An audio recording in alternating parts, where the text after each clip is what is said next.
On a l'impression qu'ils sont là pour des intérêts personnels. Parce que nous autres, citoyens, nous devons dire non à ces forfaitures. Mais pourquoi vous pensez qu'ils sont là pour des intérêts personnels alors que tout ce qui a été dit, ce sont des issus. C'est là où il faudrait éviter la manipulation. Il a été dit qu'il y a aucune position de la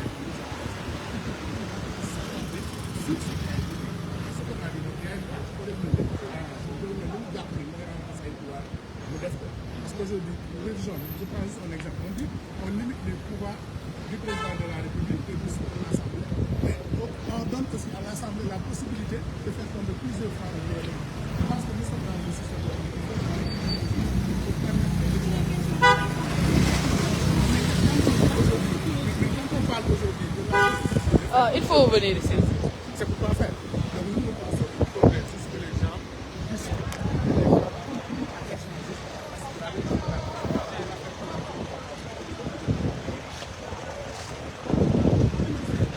Ça va bien, merci.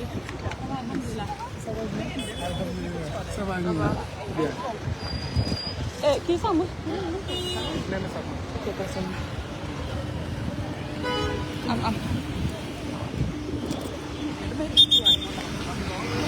am jël ci jël bi. D'accord. Donc nee na Fatoumata Tall moom moo nekkoon noonu di dem.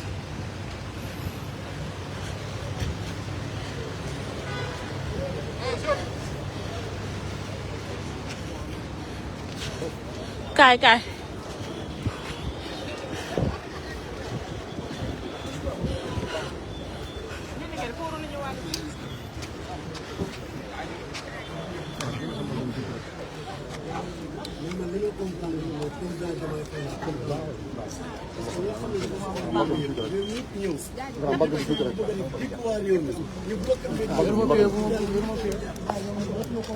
doo may ma jàll. may ma jàll ma ñëw man la fekk may ma joxe. damay dugg man la fekk. yow Facebook assemblée ñi ci biir dégg nga tey tooguñ ko peuple bi d'accord mais bu dee peuple bi ngeen di tas nañu ci mbedd yi tas journaliste yi pour mën a may député yooyu fa nekk def lu leen neex kon nag loolu mooy rafetlu ma ko man tey li ma d'accord mooy li Abdoulaye Wade defoon ñoo leen ko tëddee ñu ngi ko tëddee. député yi nga xam ne ñu ngi ci biir mën a dégg ni peuple bi tey bi fi teewal ànd la ñoom ñu ngi en face ñu ngi jël réaction. un mot ce que j'aimerais dire c'est que je ne comprends pas ce qui se passe aujourd'hui le secrétaire de l'Assemblée nationale. Le président Diomaye Faye devait accepter et autoriser à ce que le peuple puisse être entendu. Donc, je demande aux policiers, je demande aux forces de l'ordre de laisser la voix du peuple s'exprimer librement et que les députés puissent entendre le peuple. Parce que ça, c'est une forfaiture, c'est une agression constitutionnelle que le peuple n'acceptera pas. Donc, Diomaye devait faciliter l'appui du peuple pour que cela ne passe pas. Merci beaucoup, monsieur le maire. merci. donc mu ngi noonu mu nekk ki nga xamante ni moom mooy le maire de Médina mooy le maire de la Médina muy Bamba Fall. nee na ki nga xamante ne moom mooy le président de la République daf leen waroon autoriser à ce que ñoom ñu mën a manifester librement ci li nga xamante ni tey moom la liggéey yi député yi war a def.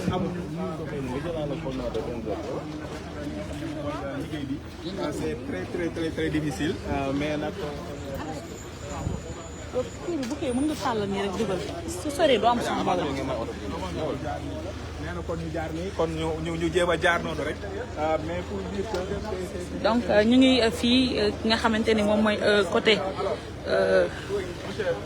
DIC donc nous sommes juste en face DIC quelques membres de l'opposition yi nga xamante ni ñoom ñoo ñëw tey fii doon jéem a accéder fi nga xamante ni moom mooy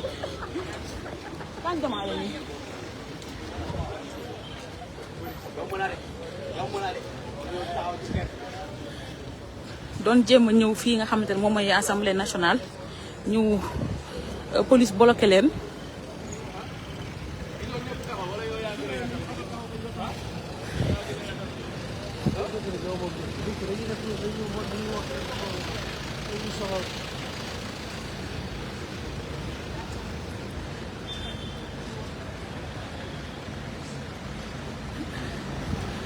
donc ñii nag ils sont loin de l'Assemblée nationale. L'Assemblée nationale a été barricadée de partout waaye teewul ñi nga xamante ni ñoom ñoo bëgg a dem foofee ci Assemblée nationale aussi ñu ngi dem sauf que oto yi du ñu mën a jàll à part les députés et autres.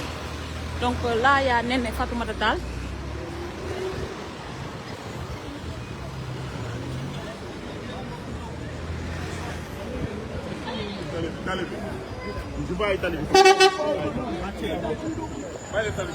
Ils ont reçu des ordres pour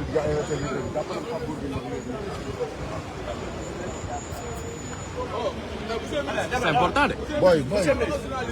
Donc monsieur le ministre mu ngi nii.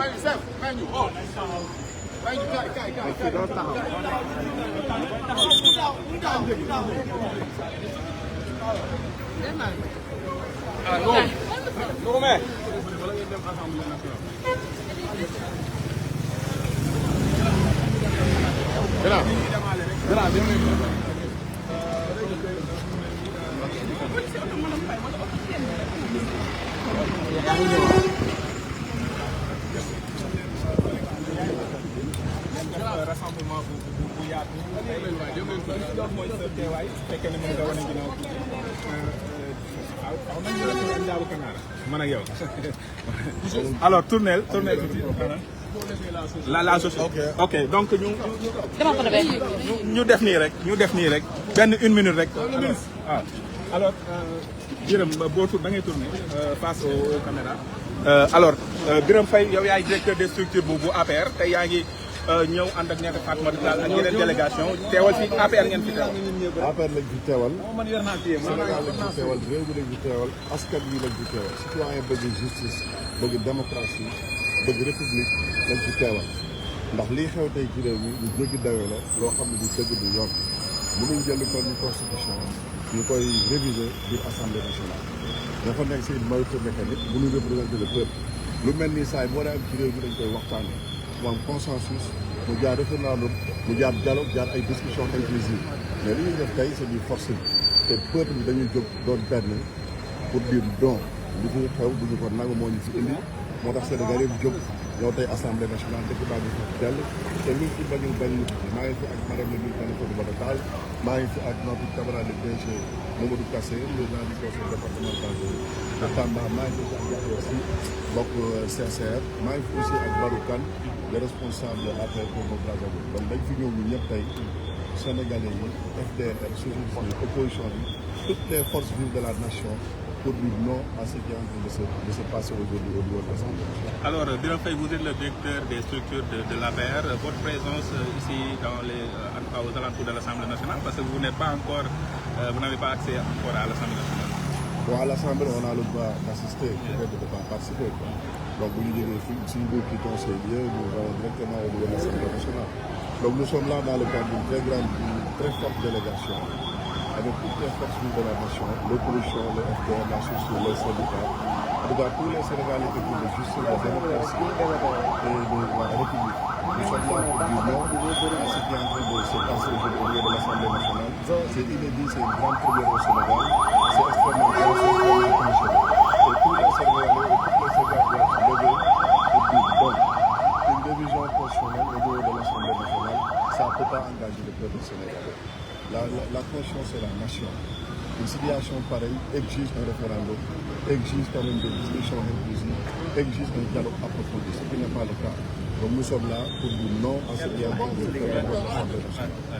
Alors, on arrête pour le moment les donc ñu ngi noonu takk der yi nee nañu dem fi nga xamante ni moom mooy Assemblée nationale.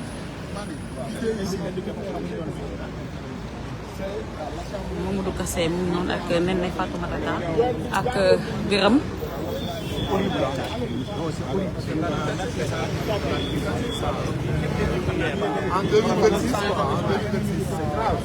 ñoom nee nañu c'est la dictature en 2026 parce que la police leur demande de déguerpir. C'est grave en 2026 qu'on nous dise que... donc c'est ça. Delloo ziar. delloo ziar. Donc, c'est assez difficile. Hein? C'est assez difficile de travailler, effectivement. Mais on va essayer. Hein? Effectivement. Parce que ça sert de ça également. Donc, c'est assez difficile de prendre des interventions, malgré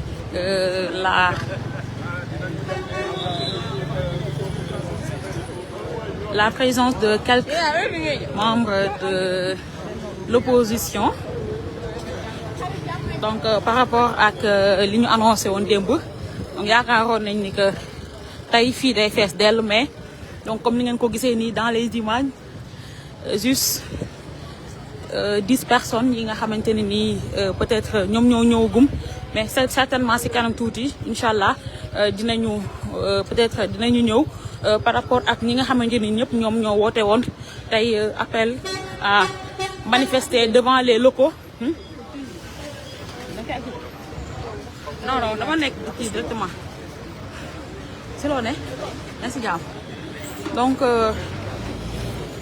ñi nga xam ne ñett leader de l'APR lañ fi gis mooy Mamadou Kassé Biram ak nga xam te moom mooy Néné Fatoumata Tall ñoom ñoo fi nekk ànd ak quelques militants ñoom ñëw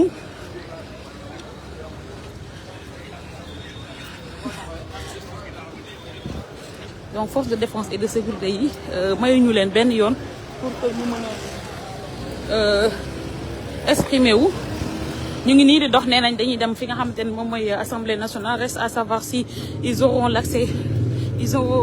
accès à l'assemblée nationale ou pas mais en tout cas ñu ngi topp ci seen ginnaaw di dem.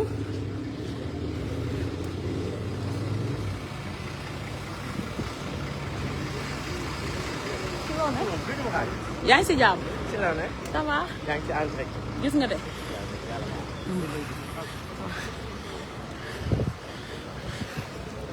xëy na si kanam tuuti li nga xamante ni moom mooy opposition bi dinañ ñëw ndax fii moom donc Mamadou Kassé moom moo nekk noonu.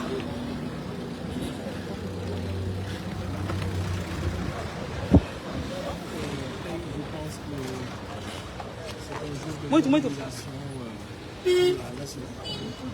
sur la défense de notre constitution parce que yàlla def na li nga xamante ne ñu ngi ko doon ruumandaat te tey ñu ne dañ koy entériner bokk na ci l'une des plus grandes forfaitures bi nga xamante ne ñu ngi koy connaître parce que c'est une rupture unilatérale de la concertation, du dialogue et des consensus. Donc naturellement képp koo xamante ne citoyen la épris de justice épris de l'état de droit war nga am taxawaay tey ci réew mi pour wax déedéet ci li nga xamante ne moom mooy xew parce que lu toll ne effectivement constitution muy ndeyu charte réew mi ñu bëgg ko soppi ci anam yoo xamante ne anam yu amul benn waxtaan benn diisoo lenn loo xamante ne du société civile du parti politique yi du acteurs yi du citoyens yi ñoo ci d'accord am naa yaakaar ne non seulement c'est une première mais forfaiture la boo xamante ne nit ñi dañu war a réagir à la hauteur de li nga xamante ne moom mooy forfait loolu moo ñu fi teewloo tey parce que à chaque fois que Sénégal soxla taxawaay ay doomam dañu war a jóg jàppandoo comme benn pour wax déedéet parce que lii c'est des précédents dangereux yoo xamante ne bu ñu ko ubbee rek mooy ubbi lañ page yoo xamante ne jëmuñu lu dul ci lu sombre ci li nga xamante ne mooy xew ci réew mi. En français, s'il vous plaît. Bon, aujourd'hui, on est là présent en qualité d'abord de citoyen, d'acteur politique. donc actuellement ñu ngi nii dox jëm assemblée nationale dañuy dox nii jëm assemblée nationale.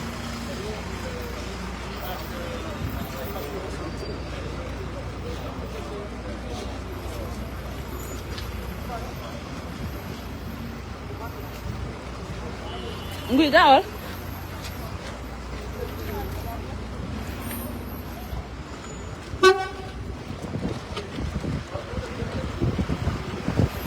sécurité doo dem yow.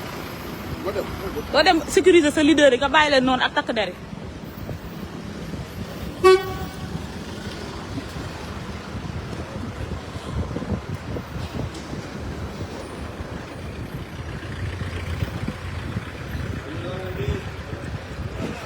muy gaawal.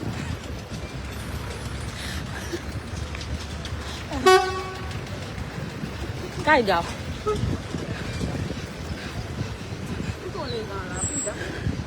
est-ce que jaaduñu. Bas.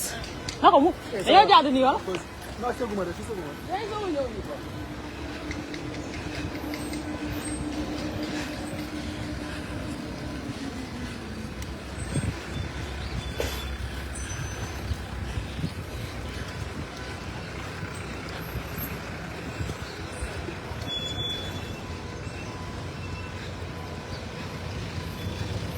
position bi dañu leen teel a ñu fan quoi. dañoo bëriwul kat. dañoo waroon ñëw en force. ma yaakaar ne président ngeen di jàppale président jàppale wu leen di. ndax seetaan laa bëgg. Mbadou si président lañ ko yaakaaree. président lañ ko yaakaar de. yow yaa ngi ànd ak ñoom ba pare. tay la la. tey la leen. lu waay nag commencé na gisul lu bon. kii de moo ànd ak opposition ba pare tey la leen. man de lancement bi ma gisoon yëpp dama gisul nit ñi nag laa gisul ñu waxee woo ñëpp laa gisul. ñoom ànd ñu def nañ tout droit ñoom nii lañ aw noo. man de gisuma kenn.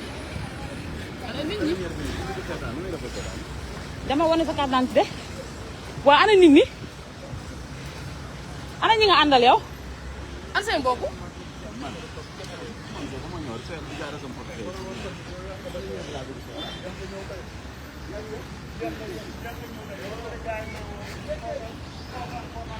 oui ñii gaw nañ de gis ko dugg ñu seen oto yi diggante xef ak xiif rek.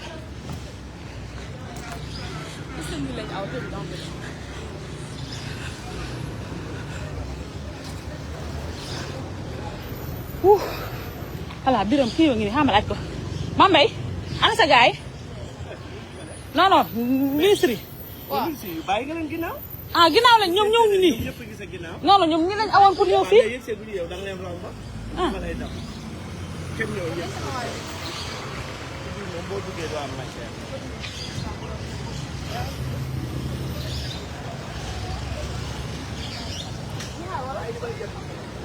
non. waaw da nga bàyyi ministre yi fekk. donc Moussa mu ngi foofu. man damaa jënd woon non man. ma lay jël si wala de ma boole la. kaa ñu def nii. ñu demaat. waaw. ci ginnaaw bi ñoom diggante boobu rek la mën a. bàyyi ma si woon naa la jël. gis ngeen dispositif bi fi nekk. xaaral ma defaat nii ba xam naa leen gis. ñu delluwaat côté bële. waaw.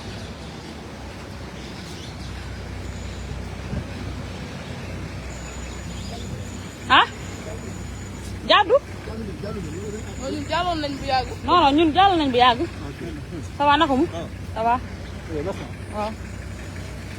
ñun kay 3 ministres yi ñëw fii la ñuy wër. li ma jaaxal mooy woote bi démb daa rëy trop gisuma fi boobu man xaw ma. kii nee na woote bi daa rëy trop démb te gisu fi nit ñu bëri. opposition bi nag wax dëgg neex yàlla nag mënul ngeen a ñëw. nee na militants yi ñëwuñu man damay jottali rek waxuma nag damay jottali rek. militant kii moo wax daa ne ñëwuñu parce que gisuma leen. nee na militant opposition bi ñëwuñu parce que gisu leen. def naa tour intérieur bi ma gis matul ay 20 personnes de. nee na def na tour intérieur ñi fi gis matul 10 personnes.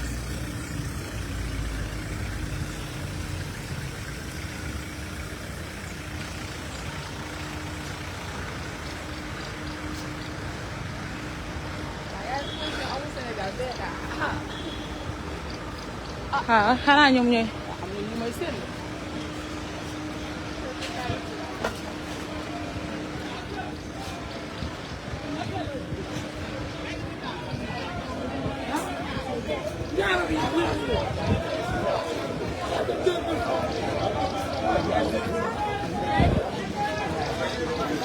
amiin ñu ñaar ñu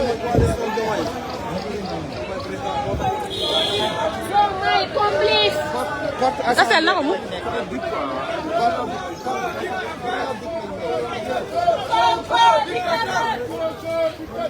Sonko image waaw. Non mais c'est ça le message. Ils sont tous pareils, je dis. Il n'y a pas de Diomaye, il n'y a pas de Sonko, ils sont tous pareils. Mais voilà. Ils sont tous pareils. Diomaye seul la ñu wax. Diomaye seul la ñu wax. Diomaye mooy Sonko, Sonko mooy Diomaye.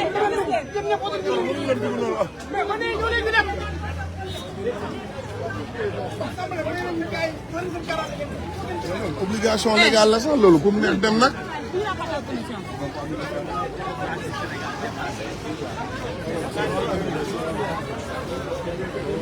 Ça va bien monsieur le ministre. delloo ziar. bien mais monsieur le ministre mën nañu la poser benn question lan nga gis ci réforme bi li nga xamante ni benn point bu nga xamante ne nii moom moo tax nga àndoo ci réforme ak vote bi ñu war a def tey. mooy ñuy waxtaanee kenn ànd ci. ànd ci fond ànd ci forme bi. constitution c'est la nation.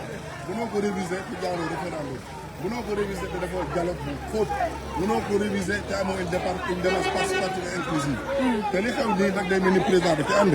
parce que loolu boo ñu may dem assemblée toog. donc c'est pas normal ñu barricade dëkk bi kenn mënu dem kenn mënu dëkk voilà. mais nee nañ point yi nga xamante ni moom lañ ci andi tey waxtaanee woon nañ ko ci dialogue ba. waaw mais buñ ko waxtaanee itam référendum la war a jaar. Ablaye Wade bi mu ko bëggee dafa jaar référendum. 2016 président Macky Sall bi mu ko bëggee dafa jaar référendum donc mënoo am une majorité mécanique à l'Assemblée nationale de réviser constitution bi contre le peuple et contre tout le monde loolu kenn ko nangu du dëgg du yoon. c'est une révision dafa war a jaar référendum war a jaar consensus war a am démarche d'inclusion mais li ñuy def lu dëgg du yoon te kenn du ko nagu te lii day mel ni président da ci ànd mënuñ barricade dëkk bi kenn du dugg kenn du génn kenn du dem kenn du dëkk c'est pas normal donc Sénégal yëpp ñoo ànd lu raw 23 juin moo fi am tey parce que luñ ci bañul bañuñu ko ci merci beaucoup merci beaucoup donc ñoom nee nañu prime bi la TikTok bi la lancé woon fenn ma teeloon ko jëndi dama ko waroon lii kii donc ñee nañu le président de la République Bassirou Diomaye Faye moom moo ànd ci affaire yi donc ñoom ñu ngi dox pour dem nguy bul dugg ci biir de bul dugg ci biir nit ñi taxawal ci côté bi rek kaay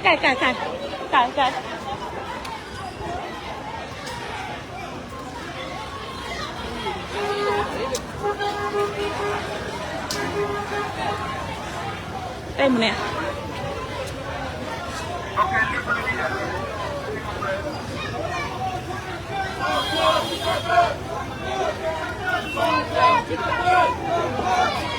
Sonko dictateur Sonko dictateur Sonko dictateur Sonko dictateur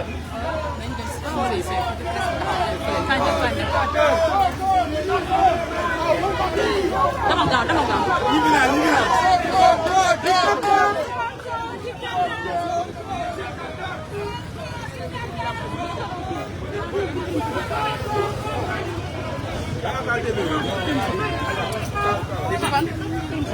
Ini lu mau def si YouTube ak kii